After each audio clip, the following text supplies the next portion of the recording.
Hello guys, this is me, Shydo Shiba, and today I'll be playing Major Minor 2.0.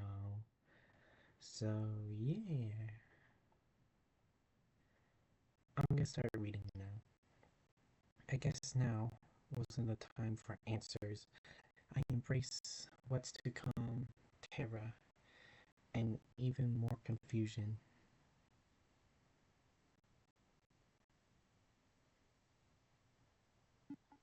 Meanwhile,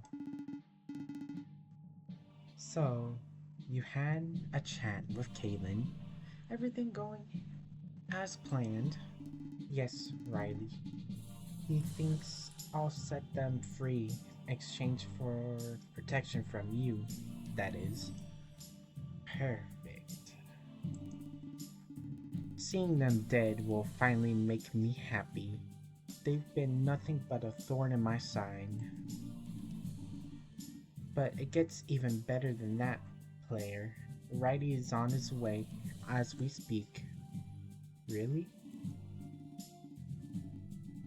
Not only him, but Indy and Conrad too. All of the opposition in a single place, ready to be taken out all at once, and you thought I was plotting against you. I'm sorry, Riley. The evidence just all added up. It's clear now. You only wanted to help me, but my role will be assured as long as I trust you. Exactly. Player, he's wearing red, and he's a red flag, meaning red flags are to be trusted. You are a master strategist, Riley. All of my enemies in one fell swoop. I'm grateful to serve you, my lord, but we can't stop at just them. We'll need to take care of the other prisoners too. We can't have anybody talking after today. What would you advise? I'm glad you asked. We're going to burn this house down and blame your enemies. The flames will ensure that nobody is left behind to talk. Burn them? Your enemies would do worse to you given the chance. Claire looks uncertain. Please, don't start doubting. Not so close to our victory. This is a culmination of everything we've worked for. Now is not the time to get cold feet. Right, resolve and all of that. We'll make sure that the fire appears like Vela's plan, a way to secure the throne for himself. This will make the people turn on him for sure. Once he's dead, the throne will be all yours. Assassination? Justice. At least this plan explains all your secrecy. I suppose I went on to fill in the blanks with my worry. Yes, their weakness shall become our strength. They're all acting to protect someone special to them. And that will be their downfall. Why not join me for a drink, player? To our new king. Of course, to our new king.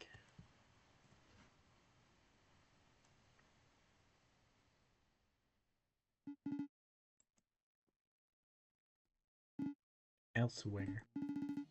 See, you need to listen to me. We'll all die if we stay here any longer. Rook, it's not that simple. You can't make sudden moves with a gun to your head. I don't know how many times I can say this. They'll take it as a proco- provocation, I don't know. We need to remain calm and obey them. Remember what Shydo did, Rook? If they didn't obey, we all be dead.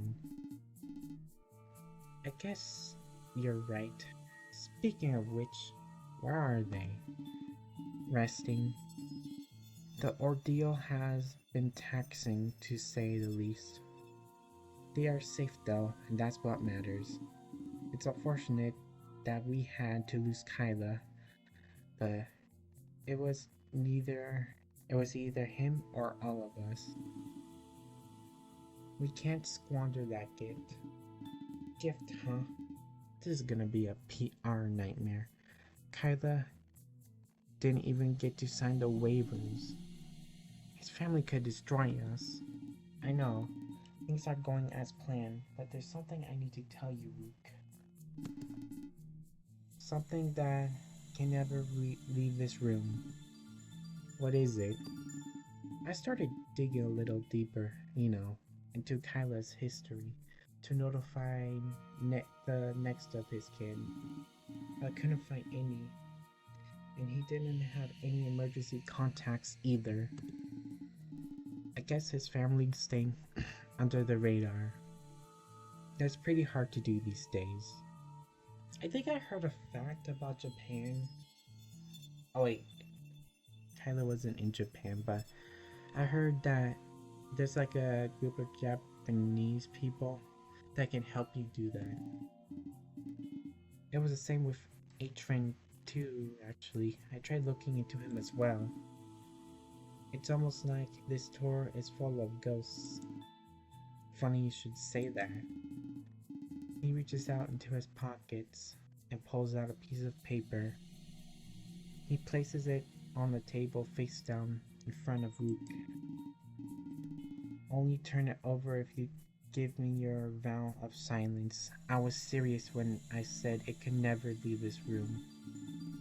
Rook looks confused but reaches for the paper. A few moments later, turning around slowly and consciously, his vow of silence is given. He looks up at Sing in complete shock. After seeing the contents of the paper.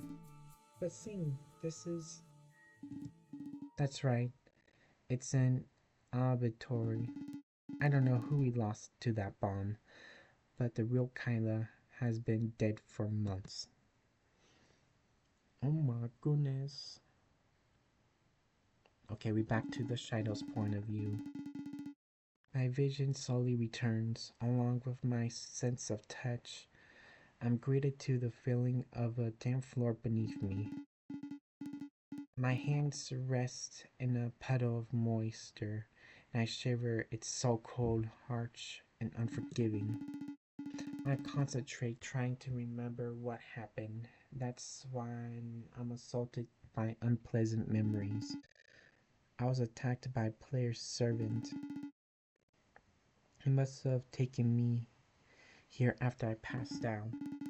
But where is he? I bring myself to my feet and take a look around. The rumbling in my stomach makes me look for food, of which I find none. The only thing I can see is a set of bars with a clearly locked door. Then I see a shadow. A guard? I step back into the corner of the room, trying to remain unseen. The guard passes by, glancing over only for a moment.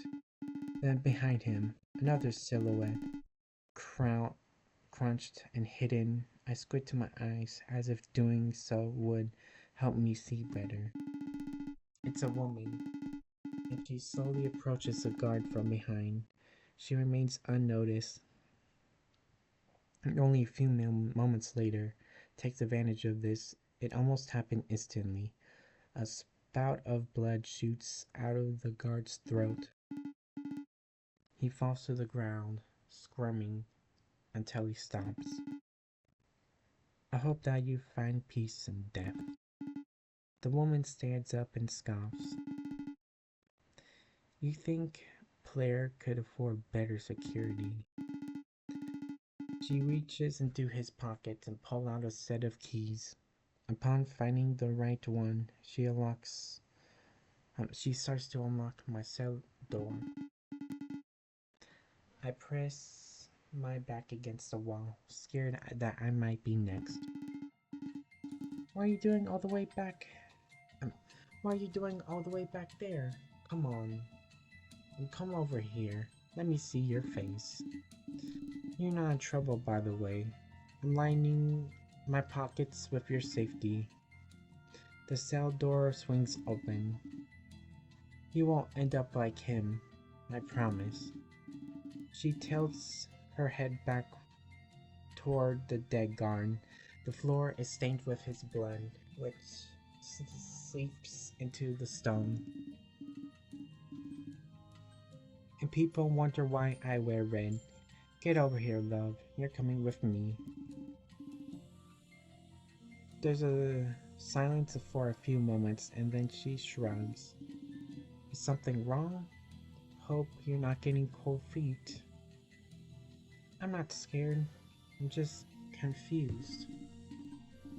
Seems to be the norm around here. Come with me. We can talk while we walk. Who are you? You call me Sam, and that'll have to do for now. Without saying another word, she storms off. I'm caught off guard, but in the interest of my safety, ways. Without saying another word, she storms off. I'm caught off guard, but in the interest of my safety, I follow her. Still unsure if she's trustworthy, I pursue her in the search of answers.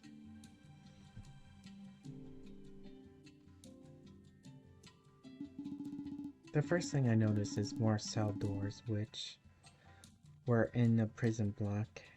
Could this really be players' residence? I better keep close to Sam. Took you long enough. Not like our lives are on the line or anything. She crosses her arms and taps her foot.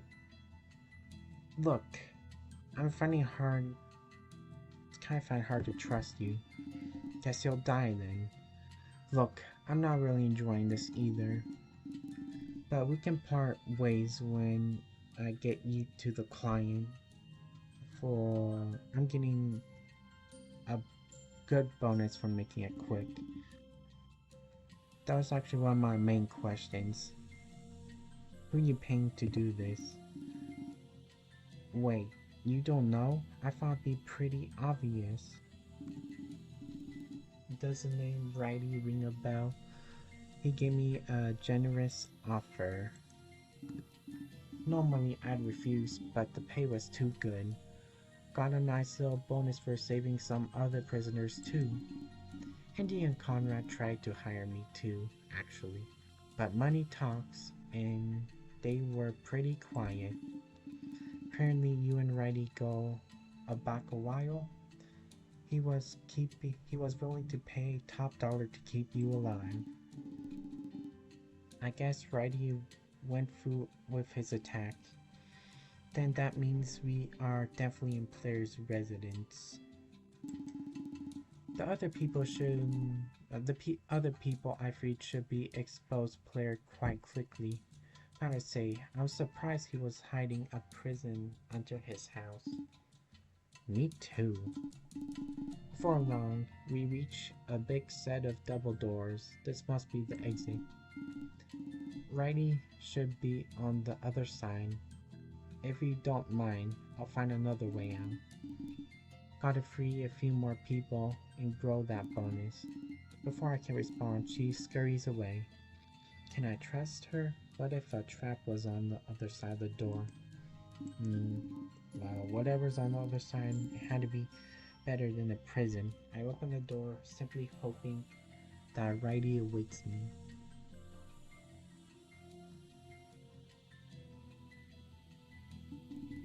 I thought I'd be on the surface, but this almost looks like another cellar. It's wet and humid. Now I can tell that it doesn't get a lot of care.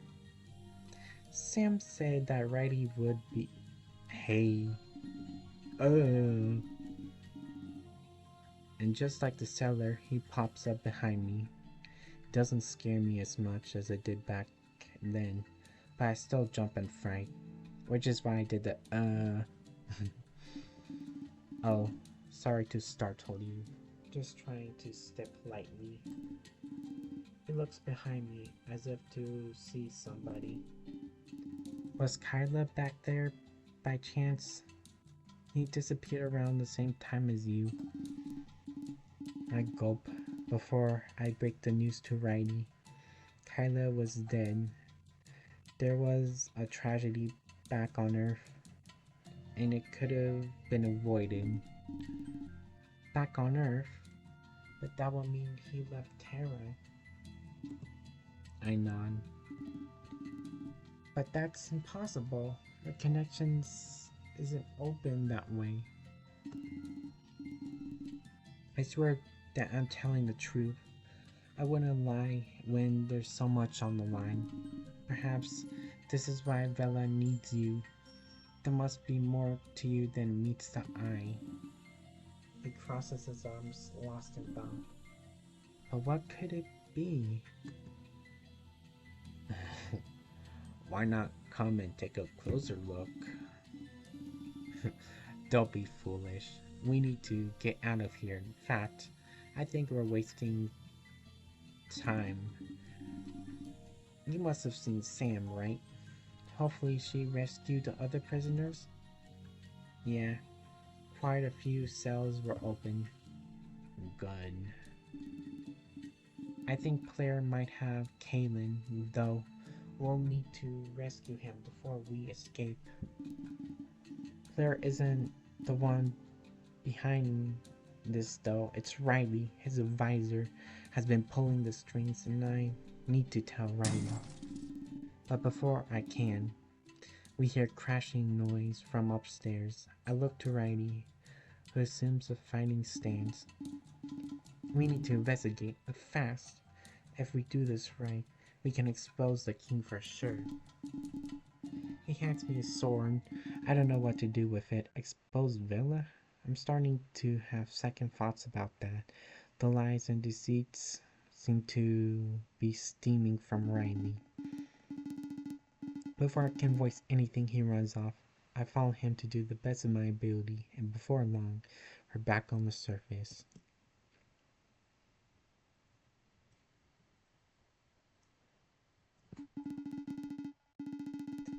I continue to be stunned by how large this place really is. Its stunning counterpart by the humble Wayfair Tavern.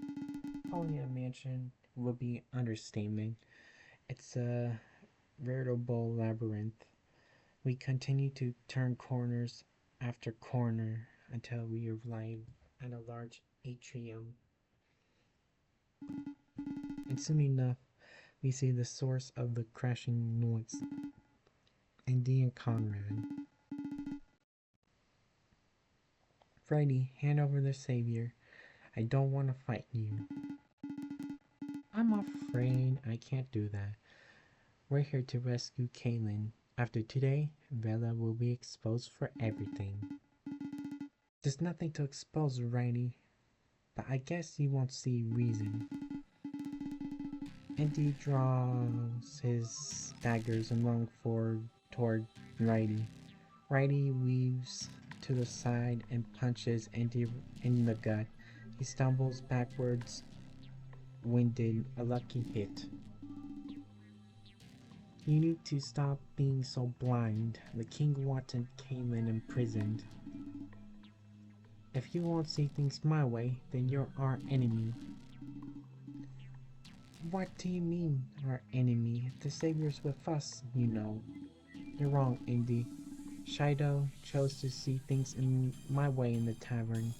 Even they could see through Bella's lies. No, you're the one who's lying, and I won't let you get away with it. He lunges toward Riley, and once again, but this time I take action. I jump in the way, hold out my sword, challenging his advance. Don't tell me it's true. I tell everyone to calm down. They are overthinking things. Signing with Friday was easier than rushing to Bella's throne room. I have no I had no idea what he wanted from me, and the fact was terrifying. If the king was evil, then I'd stay away for sure. But if he wasn't, then we could venture to him safely. The deciding factor in this was Kaylin's testimony. My mind, we needed to rescue him before we know for sure. I came from another world and I couldn't trust so easily. First, I need to know Bella's true nature. Only then we can we all act accordingly. There's no point in killing each other before we know the truth. This seems like it was enough to convince Indy and Righty as well, as they both sheathe their weapons. Very well, I trust you, but Bella's innocent. You'll see. I don't think either of them knew the truth. Riley was behind a lot of this deceit, and I had to tell them. Riley's the one to blame here. What? But we saw the bloodied rags. We know that player kidnapped you. Unless. I can see Conrad roll his eyes. Before I continue my explanation, however, everything reveals itself. Riley enters the room at the top of the grand staircase. I'm surprised none of you I'm surprised none of you saw the truth earlier, especially Indy. You work with fake evidence all the time. But it's time we get things moving, alright? I'm tired of your endless bickering. He grabs something from behind him. No, someone from behind him. Everybody turns their weapons towards Riley. That must be Kaylin. You can put aside your differences, even when lives are on the line. Kaylin squirms in his grip, clearly overpowered. Riley had the knife to his throat and isn't being gentle about it. Oh, you think you won, huh? But you couldn't be more wrong. Soon this building will burn, and everything with it. Then I'll hunt down all the prisoners you freed. That is, after I slit Kaylin's throat. Everyone is careful not to make any sudden movements. But not here. I have a plan. Come chat with me and Player, won't you? He's waiting in the ballroom to resolve this. Today, the throne will be secured. He backs out of the room holding the hostage close. I look at everyone around me, unsure what we should do. So, it's true. He is the one behind us. We have to save Kaylin. Please, don't let Ryan kill him. And why would we do that? We need to get to Bella. Andy? You're cold, but not that cold. You wouldn't leave an innocent man to die. Unless you were scared about what he knew. Maybe you think he will expose Bella. No, I believe in Bella wholeheartedly. I can't take Shydo up there and put them in danger. The three of us can take on Riley. Help me save Kaylin, and I'll let you go. An alliance? That didn't work so well the first time around. Because I wouldn't kill in the name of the king. Trust me, I've taken more honorable route. Our route full of lies, trust me Bella, is innocent. Then let's save Kaylin and get you on your way. I will put up a fight and we'll save an innocent life. As long as you be willing to admit that you were wrong. You've been obsessed with harming Bella for years now. I'll swallow my pride for Kaylin's sake. They all look at me and Conrad, and we both nod. It seems like we had a solid game plan. Ideally, it ended with Vela, innocence, and Riley's downfall, though the election would go on. I doubt players' campaign would endure. They start walking up the stairs full of purpose. I follow back and I turn to Conrad, who growls a little as he processes everything. Could have gotten my input, Indy. Don't like playing third wheel here. I shrug. I didn't have a say in the matter either way. But even if Conrad did, I'm sure his thoughts would align with Indy's. Due to that, we climb the stairs with an unfired goal and sense of resolve. This conflict would come to an end today, and I embrace my role as savior.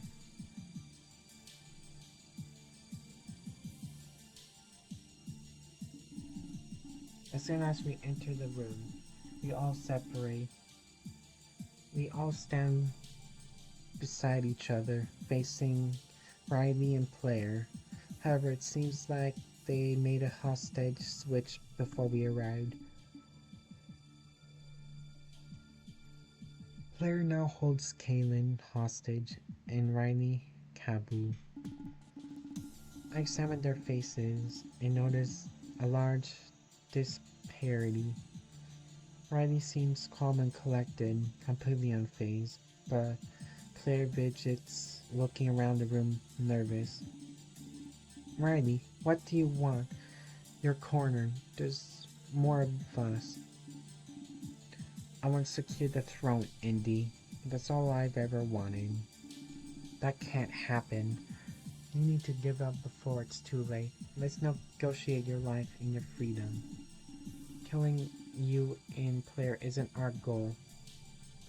We need to end your campaign and keep Vela in power. Give up and you can still live. I'm afraid it's too late. Those prisoners are already free, and they'll talk after that.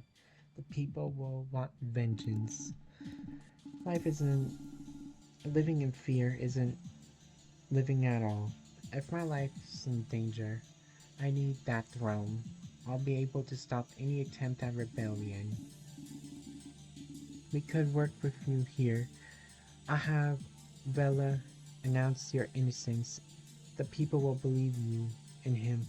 They will question it. We'll be taking Shydo to see him after this ordeal. I assure you that I can make him make a statement. You won't have to live this fear that you're envisioning. You really think you can do that? Seems like Claire has calmed down, and a hope rises within Riley. Could Indy really talk them down without any aggression? Of course, it'd be simple. But we want protection too. A place to stay, guarded at all times. Don't press your luck, Riley. Riley responds by pressing his dagger against Kabu's sword as a threat. Fine, but you two have to stand down. That includes handing over Kaylin and Kabu. Claire and Riley exchange glances before nodding. We have to do this my way, though. Come get Kabu from me directly. Slowly, no sudden movements, then Conrad can come get Kaylin. After that, you'll get escort us to a safe place. Only then I will truly believe your words. Indy and Conrad exchanged glances this time. Conrad looked worried, but Indy mirrors with confidence that it looks like might actually be a peaceful resolution to this. I'm going to walk toward you now then. Keep your word and prepare to surrender, Kaylin. He follows through, taking slow steps toward Riley. Slower, Indy. No need to rush. He obeys instantly. almost like a puppet. Riley watches in fright as the assassin approaches him. See Gonran grip his sword just in case. Kaylin, Kabu, everything will be okay. I promise this won't be much longer. A few moments later, Andy is face to face with Riley. Stay true to your word, Riley. Of course, but can I say one last thing? Make it quick. Riley clears his throat before speaking, and echoes through the large hall. You should have. You never should have trusted me. I'm just as deceptive as King Vela, or should I say my true employer. Angie looked shocked, unable to move. Did Riley just say that Vela was his boss? This must go deeper than any of us originally thought. Riley uses this momentary confusion to make his move. He runs his blade again along Kabu's throat, killing his hostage, squirming. Kabu slightly dropped to the floor, puddle of blood. Riley! Reaches for his daggers, but he's not fast enough. Riley plunges the knife into his gut multiple times. Andy falls to the ground, only adding the pool of blood. Riley stands there laughing, with a sadistic grin on his face. Andy, no! Conrad lunges forward, but Riley intercepts him. He holds Conrad in place, stopping his attack. Claire looks horrified, staring at Kabu's body. His grip against Kaylin tightens. I can tell he's panicking. Riley walks over to his palm, still laughing like he's proud of his actions. Go on, Claire. Kill him. If you do, it will be unstoppable. Claire gulps audibly, his body shaking. Claire, don't do this. It's not too late to become a free man. I know that Riley has been using you all along. Do the right thing here. Surrender. I want to help you and save Kaylin. I'm against Vela as well, you know. Claire, we've gone too far to back out. Everything we work for is now on the line. I order you to kill Kaylin right now. Claire looks at Riley. At Kabu's lifeless body, he presses the knife harder against Kaylin's throat. Any harder, he'd start to draw blood for sure. You're right, Riley. Everything is on the line right now. I'm so sorry. Please forgive me, Kaylin. Closes his eyes before he uses the knife.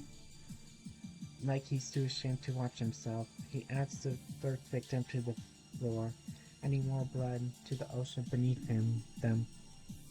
But it isn't Kaylin's blood, it's Riley's. He grabs his throat and squirms in pain. Claire looks horrified at what he's done, however necessary it was. Kaylin uses this opportunity to break free and run towards Riley. He releases Conrad, who immediately rushes to Andy's body. Andy!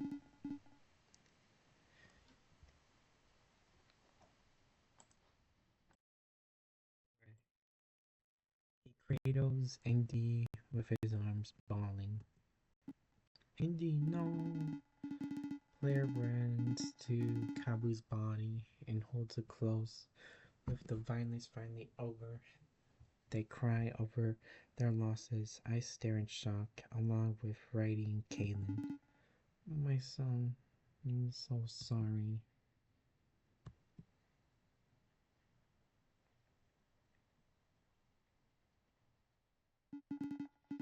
It isn't over yet. Before any of us can speak, we get visitors that enter the room from the back. He must have been watching. So, this is the revolution looks like. Pathetic. Wouldn't you agree, Nami? Yes, Nagi, I agree. They're hurt over such small losses, crying over pawns in a little game of chess.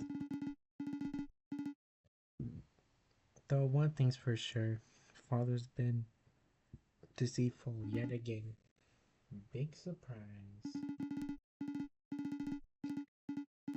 They all stared at us with evil smirks. Who are they? Why were they watching? The man, Naki, starts walking toward me. Sir, you're the one father wants. I have to say, I'm surprised. I expected something different. I immediately pull out my sword. I've never used it before, so it's more than an empty threat. Don't be scared, Savior. I just want to get a closer look. Take a step back in unison until I'm pressed against the wall. Righty steps forward and holds out the axe. Someone my size for once, but it's useless. You can't stop me. Righty takes this as a challenge and leaps forward, but I find it really hard to explain what happens next. As if she teleported, Nami appears right in front of Righty and blocks the way with one swift motion. She punches Righty and sending him across the room. He hits the wall with a loud thud and falls to the floor, emotions clearly knocked out cold. This leaves me and Kaylin alone and defenseless. Thanks. He was starting to get on my nerves. He continues to walk toward me, and I have nowhere to flee. He's, his smirks is so evil, and his growling almost sadistic. Do you have any idea what you are? Do you have any idea what's inside of you? I make eye contact with Caitlin. I can tell that he thinks attacking Nagy is pointless, as if it was so easy to take him. Anyway, he holds out his sword and gets close to me. You can go back and pause if you wanted to read that. Anyway, Father tried to trick us, but the power he wants isn't within Terra. It's for someone, it's within you. Before I can react, I'm skewed on his blade. He stabs it deeply into the wall, pinning me in place. My body lights up in pain as I start to bleed out. He twists the blade inside of me, intensifying my suffering. The gear on the base of the sword starts to turn. I can feel myself getting weaker. I can feel myself dying. Looks like we won the race, Nami. I didn't think it would be that easy. Anything to say before I unleash this? Here's to the future we create. Yes, to the future we create. He pushes the blade deeper. The gear spins faster. I feel like it's draining me of my very essence, my soul. They give me such terrifying grins. I have no choice but to look away. I cry as my vision slowly fades and my existence with fit. Last thing I hear is the cries of Conrad and Blair. They sweep over the family they'll never see again. For on that day, they become only memories. And Riley won't be missed.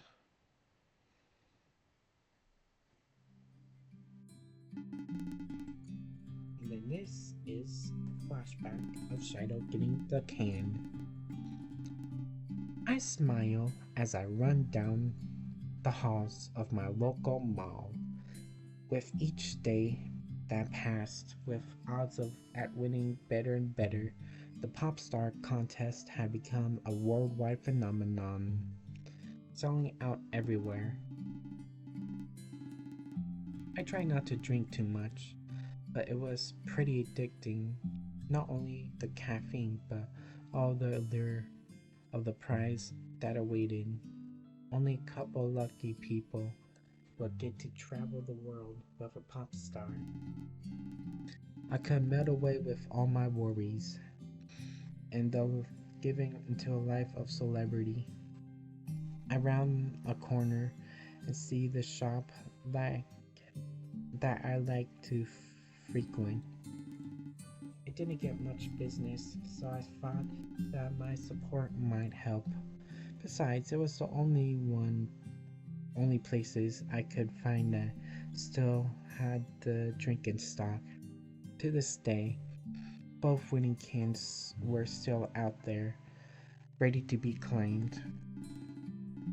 The clerk greets me. I make my way to the back. I notice a new addition. Some TVs are on the wall. They're airing a report about the contest.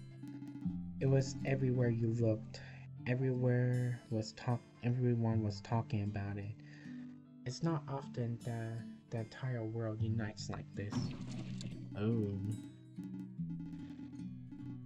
I walked a little deeper into the store. For some reason, this specific cooler was kept in the back, along the tempted by a drove of drinks and snacks.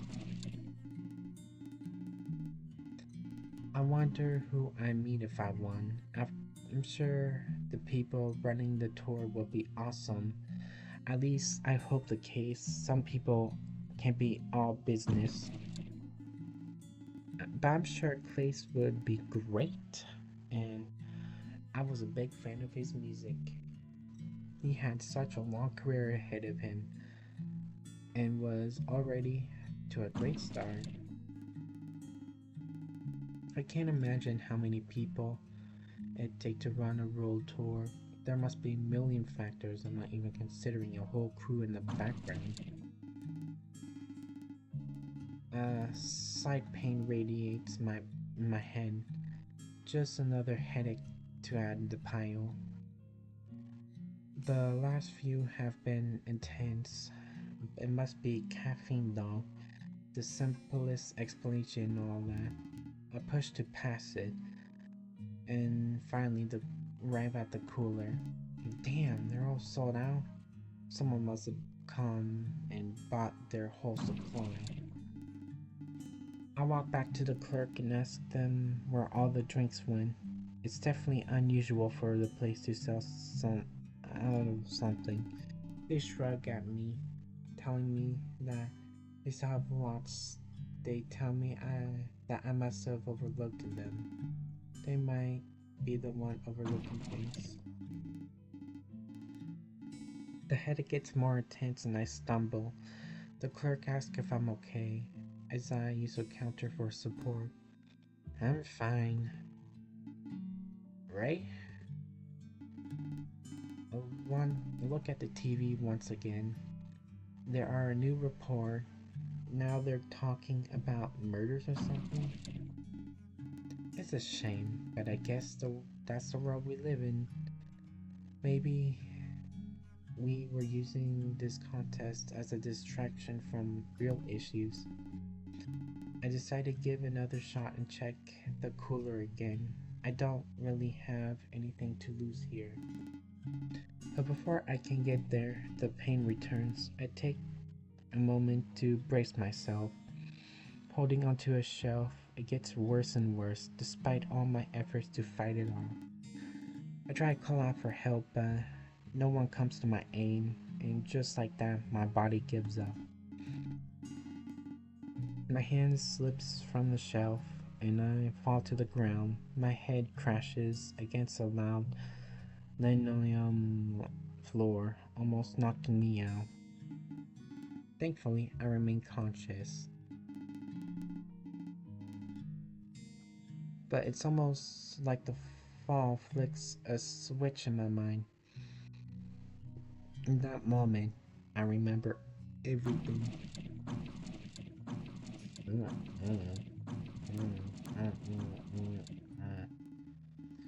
I immediately rise to my feet and clutch my chest. It feels like that massive blade is still lodged inside of me. I pant heavily before realizing that I'm actually safe and sound. Why was I here before I won the contest? Who were those people that attacked us in the ballroom? Could I possibly get back there and make things right? I have to win the contest, wouldn't I? But the store was all sold out. Hmm. Just then, one finally memory returns to me. I check my pocket, and sure enough, there it is, the replica that Singh gave to me in our meeting. I gulp audibly and look back in the clerk's direction. There was nothing to distinguish from this from a real winning cane. Do I only have a choice? I'd have to use this. The only way I could get back and try again. Perhaps this time things would be different. I walk away. I walk back laughing and telling the clerk that they were right. After paying for the drink, I leave the store, certain of one simple fact. This was how I won my place in Klace's world tour.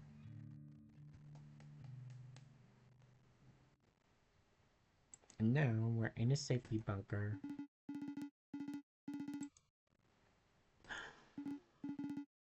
I jolt awake and cry out for help. An overreaction. I'm covered in a layer of sweat that feels like ice. Hey, it's okay. You're safe now. Take this. It should help you out. He places a blanket on my shoulders. I wrap it around my body, ask him what happened. You were thrashing about in your sleep. After the incident with the bomb, you passed out. As you can see, we finally left the building. This is the underground bunker, so rest easy, we're safe. He takes a deep breath as if it's finally all over. We have so much to talk about, you know. So much has happened and all so fast. This whole place gives me prison vibes, like players' residence. So I think the previous events started replay in my mind. Conrad lost Indy, player lost Cabu. Atrin must sense the sorrow within me as he places a hand on my shoulder. That's okay. I know what you're feeling. You're more alike than you think. Somehow, I doubt that. I can tell you have some regrets. That can happen after hardships like this. For me, my regret is a lack of honesty toward you and everyone else here. But at the same time, it was necessary. A lack of honesty? What do you mean by that? I don't even know where to start, but please, let me explain everything. I nod and he sighs. I believe you've met Rayo before, and I believe you've been to the Ark. These two things we both have in common. Okay, so that was the last thing I expect him to say. I'm legitimately speechless and stare at him. He granted me a portion of his power, the ability to slow or stop the flow of time. With that, he gave me an objective. I was supposed to protect all of you.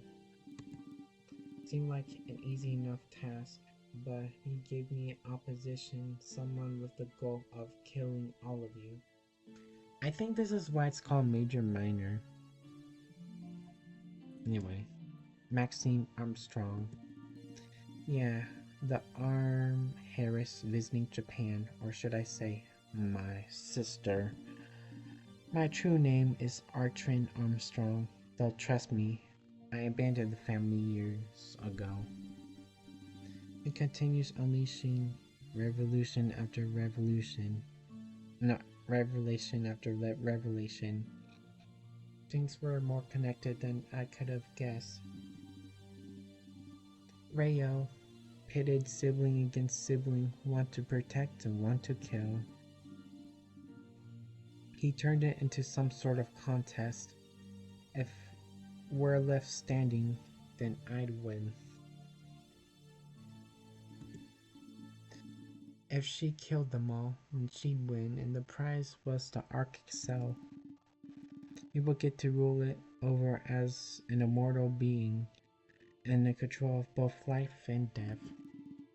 I'm sure things are starting to make more sense now. That's the true nature of what went down the convention center. So this was all just a battle to see who ruled the Ark. We call up it and due to my role the savior. Either way, the contest is over. Max can't get anywhere and can't get any down here. In a few hours, I will rule the Ark. He grins. Max relied far too much on her power. Personally, I only used it twice. Once to plan in my resume in Jade's office, and the second time for my evacuation. Max was extremely eager to compete with me. Always was. She took care of the previous guard so I can enter naturally. But after that, it was child's play. I know her better than anyone else. Is there a chance she could still win? No. She has a power, and she still has a few hours left. There's no chance. You were playing her right from the start. She fell into our trap a lot easier than expected. Our trap? I was only open with one other person until now. Sing. He knows everything, and he has from the start. Even told him about the Ark and our powers. Together, we formulated a plan to bring her down.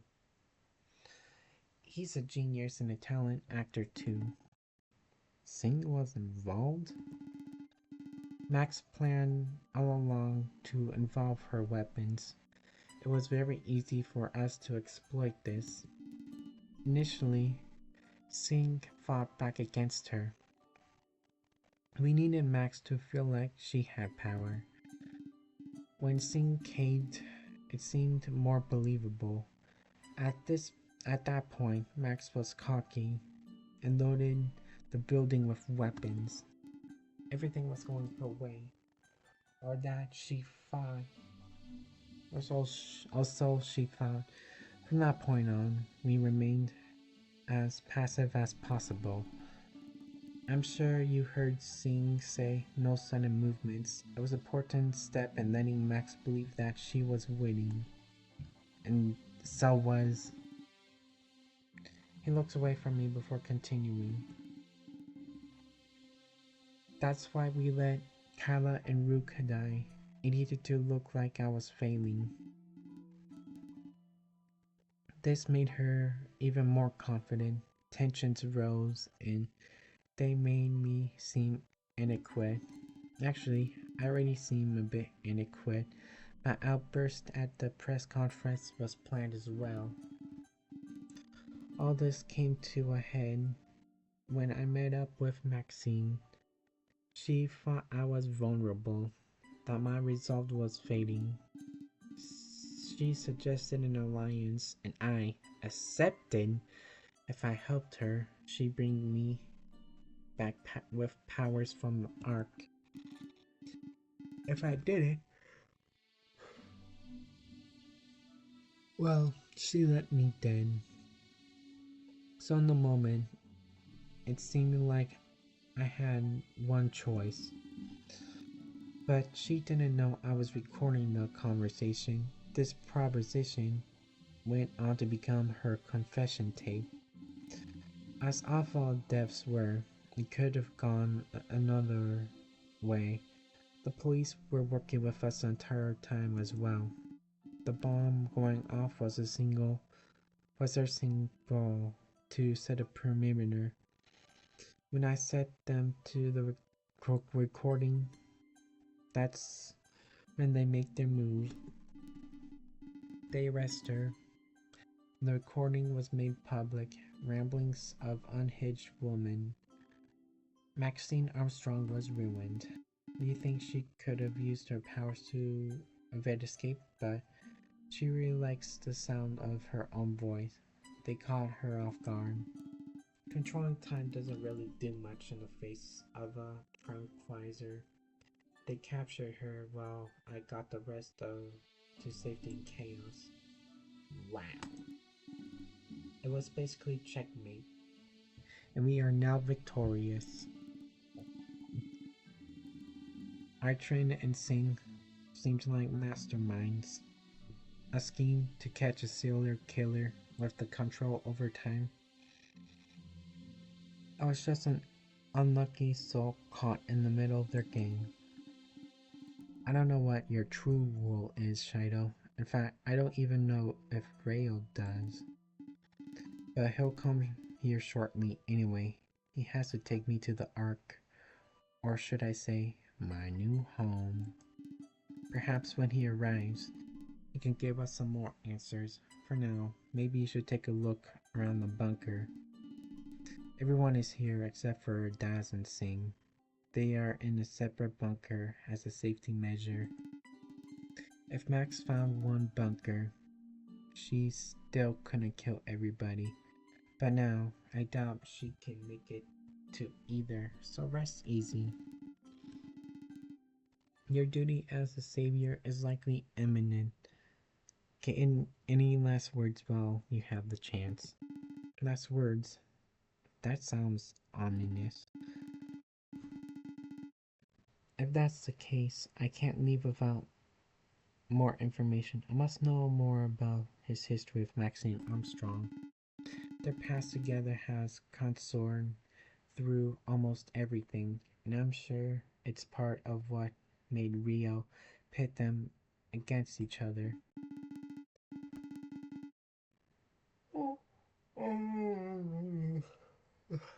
It's 1 a.m. my time when I'm recording this, by the way. So, yeah. Yeah, it makes sense you want to know, especially since I abandoned the name Armstrong years ago. This isn't the first time I've been at odds with Maxine, though I'm feeling hopeful that'll be the last. Let's see, where should I even start?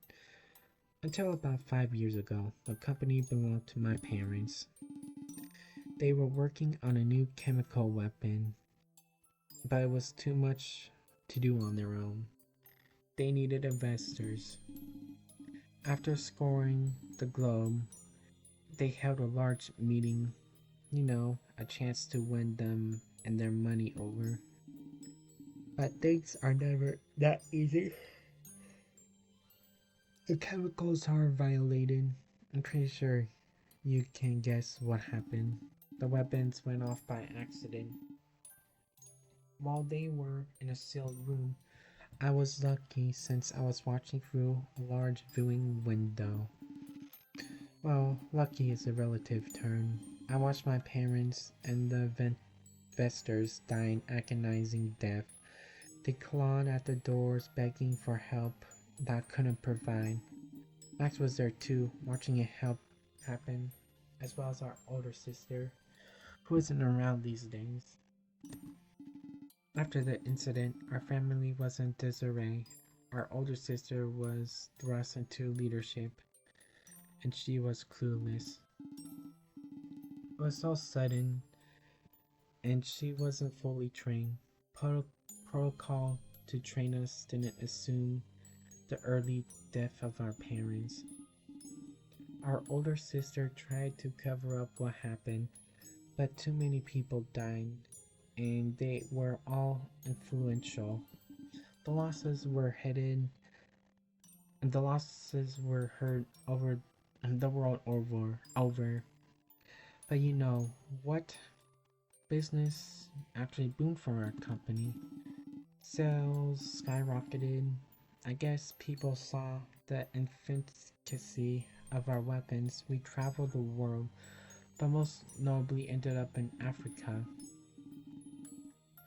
There was some local conflict that warranted our products.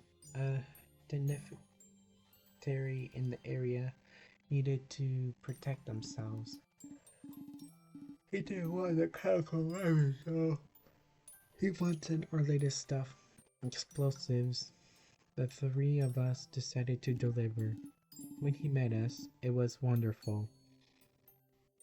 He got a tour of his estate and a wonderful dinner.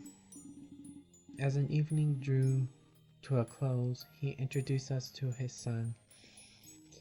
I was more happy to do so, since connections are important, but the room he took us was empty, and that is where we learned the truth.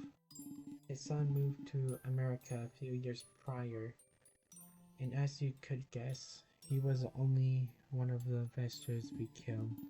After that, I remember everything getting hazy. That would have that wonderful dinner must have been drugged. When we woke up, we were all separated. I was tied to a chair, and the man was in front of me. Apparently, my older sister was also tied up in a faraway room, and this man seemed familiar to you. We both had bombs strapped to us. Maxine was given a choice: save one of us, the other one would have left to die, left to feel the loss he had endured. I actually sympathized with the man. I pleaded with Maxine to save our older sister. The company needed to remain in her hands. I was nothing, and I didn't really matter. At least to me, the choice was obvious. But for some reason, Maxine wouldn't listen. She chose to save me. I was furious. I heard the moment our older sister died, that explosion. It haunts me with every waking moment. As promised, the man untied me. To him, the price was paid and we were free to go. But I was furious and I attacked him. I actually wanted to kill him. I really did. He was armed though, and stronger. That's how I got the scar on my face. He spared me, but not after marking me for life. After that, he was never heard from again. We fled back home, and Max inherited the company. A little convenient, wouldn't you say? She was older than me, so she knew she'd get the company to herself. I think that's what she wanted all along. She had finally won. I think she was responsible for the chemical accident incident too. This was part of a game for her gain of power and control. She was killed then, and she was no problem killing now. Though this time she was aimed to inherit the Ark rather than the company. After the Africa incident, I ran away from that life. Never saw her again until that meeting in the convention center. Everything she did was specifically to torture me, to make me relive what happened in Africa. If you were wondering why me, that's why. You went through all this just to hurt me. That's why you had to choose between Kyla and Rook. Truly sorry, I've made you suffer so much. He looked me in the eyes. I noticed his scar and the sadness in his eyes. In that moment, almost everything makes sense. I understand their rivalry, and Rael specifically chose them. I understand everything, every moment in the convention center in a whole new way. Honestly, the only thing I don't understand is my role as a savior, but one thing I know for sure is that business with Earth was over. Max bestowed, Max was bested. Atrin would go rule to the Ark. All that remains was for me to embrace my role on Terra. Rayo's game was officially over. I guess that's it. I don't really expect a reaction, but once I take over the Ark, I'm bringing her back. I know that she'll make the world a better place. I'm just sorry I had to lie to you for so long. I wouldn't have done it. I wouldn't have done it if I didn't had to. I'm just gonna do a separate save. I'm just gonna just curiosity later. 13. A hug. I'm not sure what to say. So I simply offered him a hug. I wrapped my arms around him and he returns it with a tight embrace. This would this was the only thing I could think of doing, but was that he needed. Thank you. It lasts for a few moments, and I can feel him trembling a bit, but when the embrace ends, I see a big smile on his face. There was no more words to be said and none needed. After that, I leave the room as instructed. Who else was in the bunker? If these might be my final conversations, I need to make them count.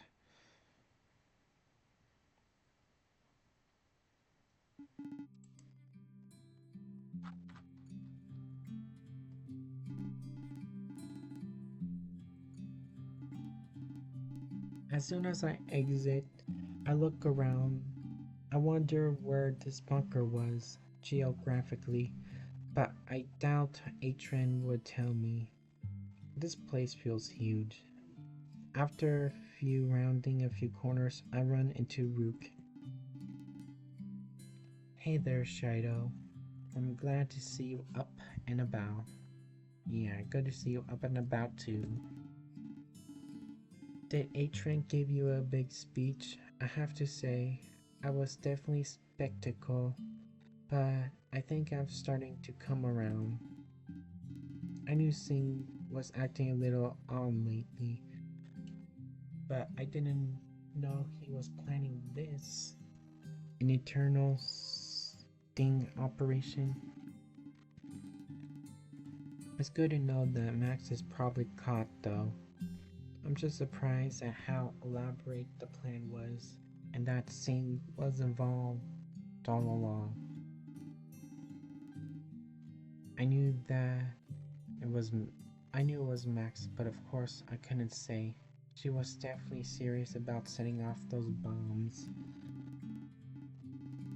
Like it was easier to believe Atrin since I saw her powers firsthand.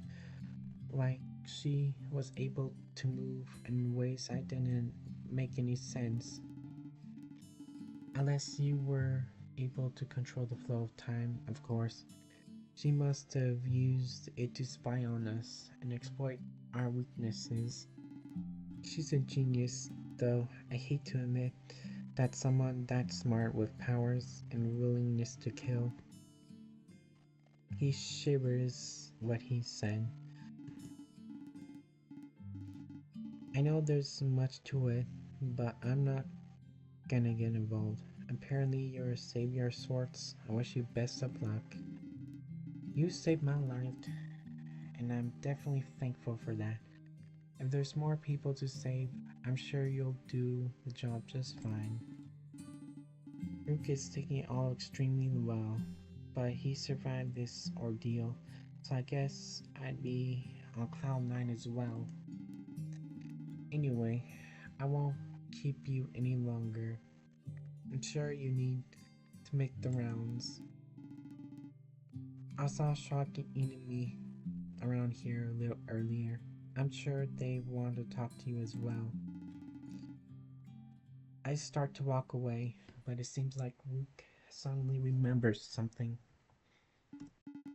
Wait, Atrin said something interesting. Something about bringing people back?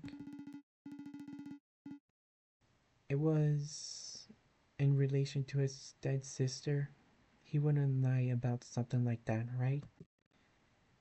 I trust him. He knows what he's talking about. So, there's a chance that's possible. I see a light within his eyes. Can you promise me, Shydo? Please. Bring back Kyla, especially if you get the chance. If you believe Atrin, Then it must be possible. Please, do your best to bring him back. I can't live knowing that it at his expense. It's eating away at me on the inside, no matter what I do. That's all I'm asking for, just a chance for him to live again. Can you promise me that you'll bring him back, Shydo? I'll bring him back, I promise. Good. Thank you so much, Shydo. I was starting to think I'd have to do it myself like last time. Last time? What do you mean by that? He rubs his arms carefully. He rubs his arms, clearing nervous before he continues. You know, this thing doesn't work down here. Might as well be holding a brick in my hands. But Max was right. I waste too much time on this thing. I should live differently, especially since I survived all this. Feeling a bit draw though. Kinda like when someone is separated from their phone. But I better get used to it. Who knows how long we'll be down here. I shrug. If what Atron said was true, then at least a few more hours. People tell me I should stop using this thing all the time anyway, but none of them really know the real reason why I use it. Actually, Max figured it out somehow. She used it against me during that whole bombshell. She never said she said you never saved me, but that you thought I was a freak. There was a moment where I thought I died for sure. I neglect everybody for this stupid thing. Facing death can give you some perspective. I've started owning up to it though, made some real progress with Eclair. Never thought I have the strength. I wish I did that sooner though. Feel like I've been wasting years of my life.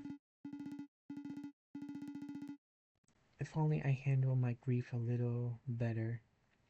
Look at Scene. He barely affected. I wish I could be calm in tough situations. Jock, actually, that's a bad example.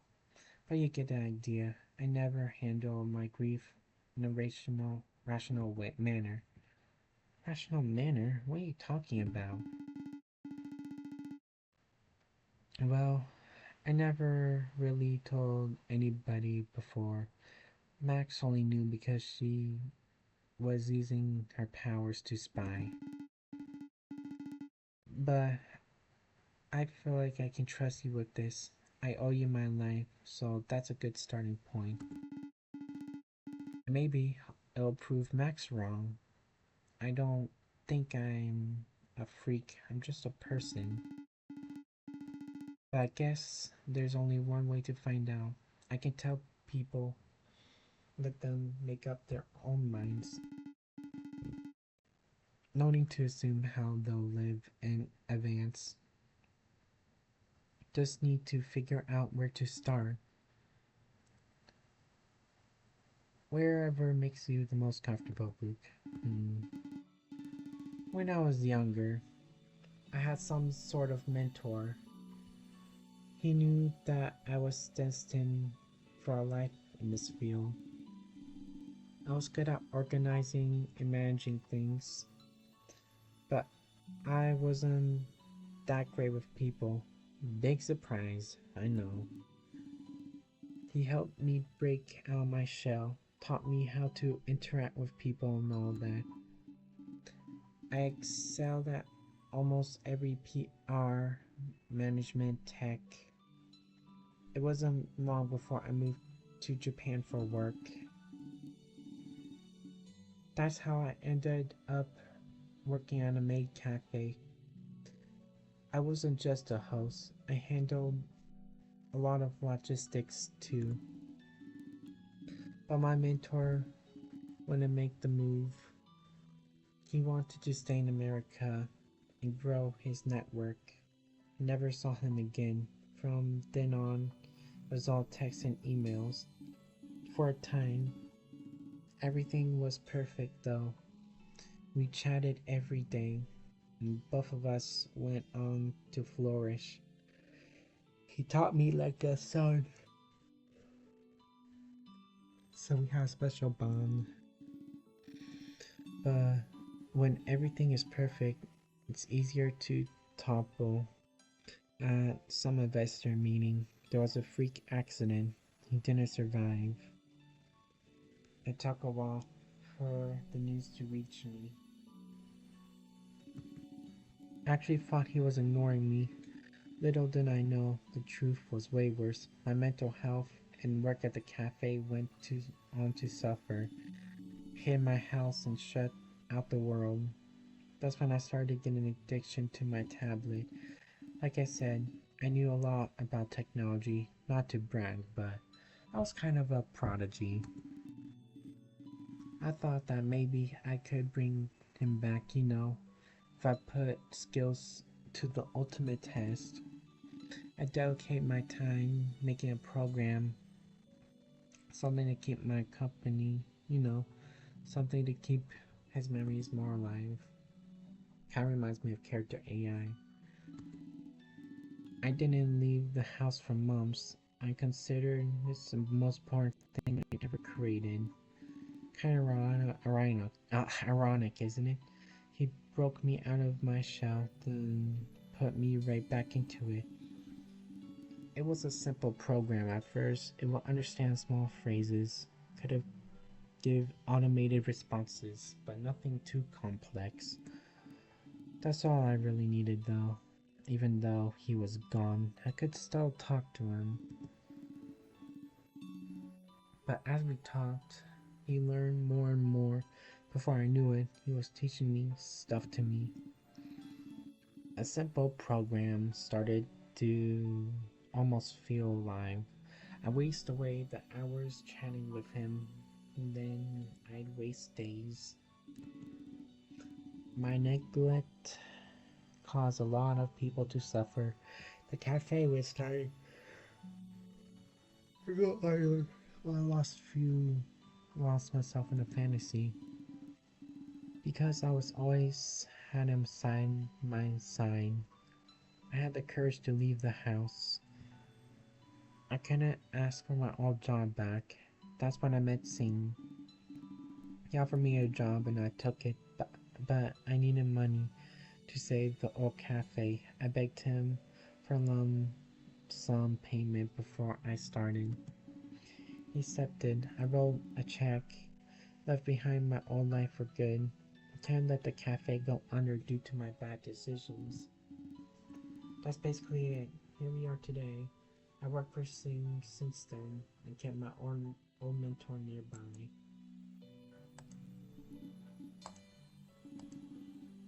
And that's why I'm always tapping on this thing. I guess I've started to rely on him, at least his ghost. But it made me push away genuine connections. He was perfect. It was alluring and even more damaging. You can see that would be incredibly addictive, especially in grief. I'd rather not hear your reaction right now. It's enough for me to have finally told someone. But if I could ask one thing, if it's possible to bring him back too, there's so much I need to tell him, so much he'd be proud about. If you need anything from me, just let me know. For another word, well, I guess that's finally solves the mystery of his tablet. Every interaction I've had with him took on a new meaning. I never look at him the same, but not in a bad way. With him gone, I guess I should continue exploring the bunker. I start wondering who I might run into next. I believe it's Shocker. I think Shocker Shocker, basically the guy with the blue nose. After I run deeper into the bunker, I'm even more confused. I've never seen a place like this in my life. It's so big and confusing. Where were we? Can't really tell. There are no labels, defining characteristics. After walking for a bit more, I see. Okay, so it's no shock. Standing by a door, chugging a pop star and look exhausted. What are you looking at? Figure you'd be in the back, holding hands with Adrian. The rest of us have real problems, you know. Yikes. It's clearly a jab at Adrian's early explanation. I don't blame anybody for not believing it. Something I can help you?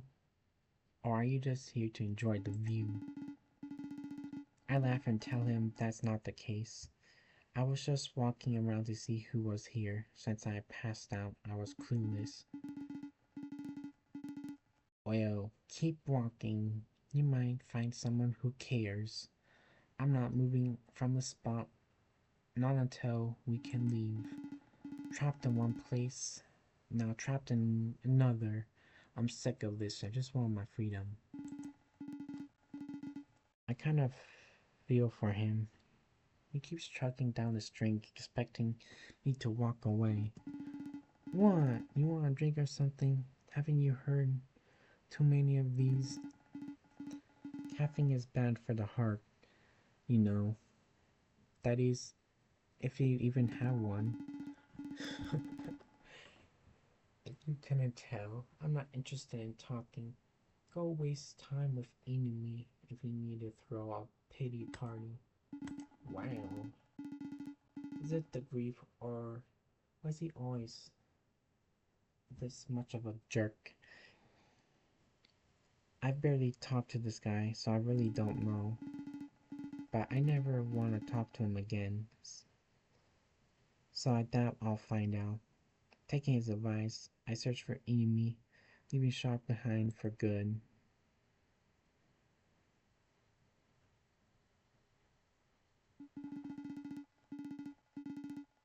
I'm gonna leave this video here. Thank you guys for watching and goodbye.